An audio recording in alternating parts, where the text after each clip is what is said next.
নমস্কার, আপনারা দেখছেন আরবি নিউজ। আপনাদের সাথে আমি সপ্তর্ষি। এক ঝলকে দেখে নেব আজকের সেরা 6টি খবরের হেডলাইন্স। গাজা ভূখণ্ডে ইসরায়েলি বোমা ও ক্ষেপণাস্ত্র বর্ষণ, নিহত অন্তত ৭৭।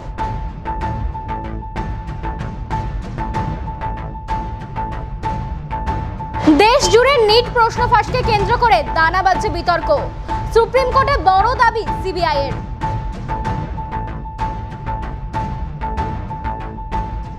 বাজপুরে ভয়াবহ দুর্ঘটনা উত্তরপ্রদেশে, মৃতের সংখ্যা গিয়ে দাঁড়ায় ৩৭। ভূমি দপ্তরের ৪৫৬ জন অফিসারকে রাতারাতি ট্রান্সফার, অসাধু চক্রের বিরুদ্ধে কড়া পদক্ষেপ মুখ্যমন্ত্রীর।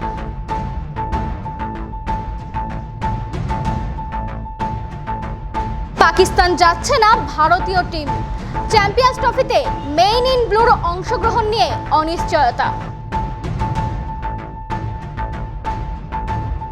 ধসের সম্ভাবনা পার্বত্য এলাকায়, প্রবল বৃষ্টির দাপট বাংলা জুড়ে।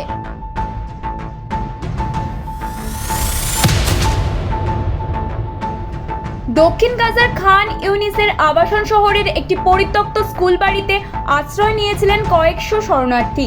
মঙ্গলবার সেই আল আদা স্কুলেই ক্ষেপণাস্ত্র ছোড়ে ইসরায়েলি সেনা। এই হামলায় অন্তত ৩০ জন নিহত হয়েছেন, জখম ৫৩। হতাহতদের বেশিরভাগই শিশু ও মহিলা। পশ্চিম এশিয়ার এক প্রথম সারির সংবাদ সংস্থার ওয়েবসাইটে দেওয়া এক ভিডিওয় দেখা যাচ্ছে হামলার পরে ধ্বংসস্তূপে বসে কাঁদতে কাঁদতে এক কিশোর বলছে, আমরা বসেছিলাম, হঠাৎ প্রচন্ড শব্দ, আমার কাকা ভাই বোন কে যে কোথায় ছিটকে পড়লো জানি না। সাংবাদিকদের কিশোরটি জানিয়েছে এই হামলায় তার ১০ জনেরও বেশি আত্মীয় নিহত হয়েছে, যাদের মধ্যে বেশিরভাগই তার তুতো ভাই বোন। হামলার সময়ের আরেকটি ভিডিও ফুটেজে দেখা গিয়েছে স্কুল চত্বরে ফুটবল খেলছে কিশোরেরা। হঠাৎ বিস্ফোরণের শব্দ, তারপরেই এদিক ওদিক পালাতে শুরু করে সবাই। গতকাল ডের এল বালার বুরেজ শরণার্থী শিবিরেও হামলা চালিয়েছিল ইসরায়েলি সেনা। বোমা বর্ষণে সেখানে অন্তত ১৭ জনের মৃত্যু হয়েছে, যাদের মধ্যে ১৪ জনই শিশু। আল আদা স্কুল ও শরণার্থী শিবিরে হামলাকে প্যালেস্টাইনিদের নিশ্চিহ্ন করার ষড়যন্ত্র বলে মন্তব্য করেছেন হামাস মুখপাত্র। নিট ইউজিতে প্রশ্ন ফাঁসকে কেন্দ্র করে বিতর্ক দানা বেঁধেছে দেশ জুড়ে। ইতিমধ্যে প্রশ্ন বিক্রির অভিযোগে কয়েকজনকে গ্রেফতার করেছে তদন্তকারী কেন্দ্রীয় সংস্থা সিবিআই। এই আবহে ২০২৪-এর নিট ইউজি বাতিলের দাবিতে সুপ্রিম কোর্টে একাধিক মামলা হয়েছে। আয়োজক সংস্থা ন্যাশনাল টেস্টিং এজেন্সির তরফে ৬ জুলাই থেকে কাউন্সেলিং শুরু করার কথা থাকলেও শীর্ষ আদালতের নির্দেশে তা পিছিয়ে দেওয়া হয়েছে। এই আবহে বৃহস্পতিবার সিবিআই এর হলফনামা বিষয়টিকে লঘু করার চেষ্টা কিনা তা নিয়েই উঠছে প্রশ্ন। এই মামলায় আগেই কেন্দ্রের তরফে হলফনামা দিয়ে শীর্ষ আদালতে জানানো হয়েছিল পরীক্ষা বাতিল করার কোনো যুক্তি নেই। কেন্দ্রীয় শিক্ষা মন্ত্রকের যুক্তি ছিল পুরো পরীক্ষা বাতিল হলে লক্ষ লক্ষ সৎ পরীক্ষার্থী বিপদে পড়বেন। বৃহস্পতিবার শীর্ষ আদালতের কাছে জুলাই মাসের ৩য় সপ্তাহ থেকে কাউন্সেলিং চালুর অনুমতি চাওয়া হয়েছে। গত কয়েকদিন ধরেই উত্তরপ্রদেশে ভারী বৃষ্টি হচ্ছে। বুধবারও বজ্রবিদ্যুৎ সহ বৃষ্টি হয়েছে কয়েকটি জেলায়। এই দুর্যোগে রাজ্যের বিভিন্ন প্রান্তে বজ্রাঘাতে মৃত্যু এবং আহত হওয়ার ঘটনা ঘটেছে। উত্তরপ্রদেশের বেশ কয়েকটি জেলায় বাজ পড়ে একদিনেই মৃত্যু হলো ৩৭ জনের। তার মধ্যে সবচেয়ে বেশি মৃত্যু হয়েছে রাজ্যের প্রতাপগড় জেলায়। সেখানে ১১ জনের মৃত্যুর খবর পাওয়া গিয়েছে। আহতও হয়েছেন বেশ কয়েকজন। হাসপাতালে তাদের চিকিৎসা চলছে। গত কয়েকদিন ধরেই উত্তরপ্রদেশে ভারী বৃষ্টি হচ্ছে। বুধবারও বজ্রবিদ্যুৎ সহ বৃষ্টি হয়েছে রাজ্যের বেশ কয়েকটি জেলায়। স্থানীয় সূত্রে খবর, এই দুর্যোগে রাজ্যের বিভিন্ন প্রান্তে বজ্রাঘাতে মৃত্যু এবং আহত হওয়ার ঘটনা ঘটেছে। বাজ পড়ে সবচেয়ে বেশি মৃত্যু হয়েছে প্রতাপগড় জেলায়। তারপরই রয়েছে সুলতানপুর, সেখানে ৭ জনের মৃত্যু হয়েছে।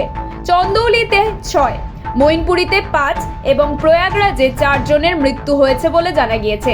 শুধু মৃত্যুই নয়, এই সব জেলায় বাজ পড়ে ঝলসে আহত হয়েছেন ১২ জনেরও বেশি। রাজ্যের বিএলআরও দপ্তরগুলিতে অসাধু চক্র ভাঙতে কড়া বার্তা দিয়েছিলেন মুখ্যমন্ত্রী মমতা বন্দ্যোপাধ্যায়। সরকারি জমি জবরদখল, পুকুর জলাশয় ভরাট, বেআইনিভাবে জমির চরিত্র বদল, মিউটেশনের দুর্নীতি সহ একাধিক অভিযোগ নিয়ে প্রশাসনিক বৈঠকে সরব হয়েছিলেন তিনি। মুখ্যমন্ত্রীর অসন্তোষ প্রকাশের 1 মাস কাটতে না কাটতেই জেলা স্তরে ভূমি ও ভূমি সংস্কার দপ্তরের 456 জন আধিকারিককে একসঙ্গে বদলির নির্দেশ জারি করলো নবান্ন। এর মধ্যে 384 আধিকারিককে আগামী শুক্রবার 12 জুলাইয়ের মধ্যে বর্তমান কাজের জায়গা থেকে রিলিজ করে দেওয়ার নির্দেশ দেওয়া হয়েছে। যদি তাদের রিলিজ না করা হয় তাহলে পরের কাজের দিন অর্থাৎ সোমবার থেকে তারা অটোমেটিক্যালি রিলিজ হয়ে গিয়েছেন বলে ধরে নেওয়া হবে। বাকি 72 জন রেভিনিউ অফিসারকে আগামী সোমবার 15 জুলাইয়ের মধ্যে বর্তমান কাজের জায়গা থেকে রিলিজ করে দিতে বলা হয়েছে। 2015 সালে পাকিস্তানের চ্যাম্পিয়ন্স ট্রফি খেলতে যেতে রাজি নয় ভারতীয় দল। সংবাদ সংস্থা ANI কে BCCI এর এক সূত্র জানিয়েছে, ICC কে তাদের ম্যাচগুলো দুবাই বা শ্রীলঙ্কায় আয়োজন করতে হবে। ভারত শেষবার 2018 সালে এশিয়া কাপ খেলতে পাকিস্তানে গিয়েছিল এবং তারপর থেকে দুই দেশের মধ্যে উত্তেজনার কারণেই গত বছর এশিয়া কাপ এবং এখন চ্যাম্পিয়ন্স ট্রফিতে মেইন ইন ব্লুর অংশগ্রহণ নিয়ে অনিশ্চয়তা তৈরি হয়েছে। দুই প্রতিবেশী দেশের মধ্যে কূটনৈতিক সম্পর্কের কারণেই এই সিদ্ধান্ত। তবে এ বিষয়ে BCCI এর সহ সভাপতি রাজীব শুক্লা জানান, চ্যাম্পিয়ন্স ট্রফির ক্ষেত্রে ভারত সরকার যা করতে বলবে সেটাই হবে। ভারত সরকার অনুমতি দিলেই দল পাঠানো হবে বলে জানা যাচ্ছে। উত্তরে বাড়তে চলেছে বৃষ্টির পরিমাণ। আলিপুরদুয়ার, জলপাইগুড়ি, দার্জিলিংয়ে প্রবল বৃষ্টির সম্ভাবনা। কাল অর্থাৎ শুক্রবার ভারী থেকে অতি ভারী বৃষ্টির সতর্কতা দার্জিলিং, আলিপুরদুয়ার, জলপাইগুড়ি জেলাতে। শনিবার ভারী বৃষ্টির সম্ভাবনাও রয়েছে দার্জিলিং, কালিম্পং, আলিপুরদুয়ার, কোচবিহার, জলপাইগুড়ি জেলার বিভিন্ন এলাকায়। আরও একবার দুর্যোগে দুর্ভোগ হতে পারে উত্তরবঙ্গে। ভারী বৃষ্টিতে দৃশ্যমানতা কমতে পারে, টেলিকমিউনিকেশন বিপর্যস্ত হতে পারে, কাঁচা বাড়ি ও কাঁচা বাঁধের ক্ষতি হতে পারে। শস্য চাষেরও ক্ষতি হওয়ার আশঙ্কার পাশাপাশি নদীর জলস্তর বাড়তে পারে, ফলে নিচু এলাকা প্লাবিত হওয়ার আশঙ্কাও দেখা দিতে পারে। আজকের সেরা ছয় এই পর্যন্তই। এরকম আরো নানান খবর জানতে আমাদের সাথে থাকুন, লাইক, শেয়ার এন্ড সাবস্ক্রাইব করুন। RV নিউজ, জেগে ওঠা কলকাতা।